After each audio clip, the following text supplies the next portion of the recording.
طيب قشطة، أنا كنت بس بعمل تيست بس شكلك اتعسفت، فبتكلم كده عادي زي ما بكلم الزفت. عايز أقولك إن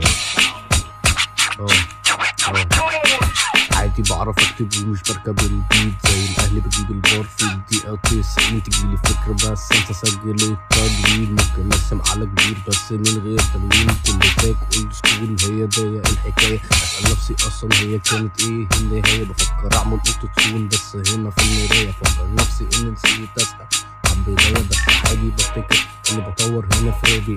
صوتي بفتكر إن هنا بلغي كتابي، أنا ونفسي وأفكاري طالعين من اكتئابي. ساعات أحس إني غريب تقريبا يوغوسلافي، بس قشطة الناس تقول عليا إيه ده مجنون. قشطة بكرة اشتري درون وأخرج بيها برا الزون، مش هرجع تاني مسجون مهما زادت الظروف. آخرك عندي معروف، صاحبك شبهك معلوف.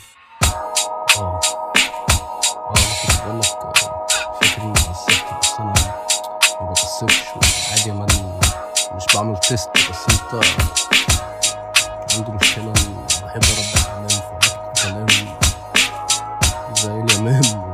واقولك كمان حاجة مهمة، ان احنا انا الباقي التاني بخلص هنا في تاني فيرس، بس ده مش البيست. عاوز اعمل بلاي ليست العب بيك اوفر دوز وافنش بريد ديد متأقلم علشان مفيش تاج على راس الناس. بس دي فكرة تراك ونأسف لضعف الانتاج، عادي عامل بوم باد بس جوه دماغي لاب، تايه قافل الماب ومكسر الباب. لا شاغلني القافلة ولا الكلاب، بس عادي بكمل فيها زي ما انا هنا حد. كل تراك ليا هيكون تاني هنا مواكب، بس كل تراك ليا يفكر الأنانية، بس عادي مفيش فرصة للآدمية.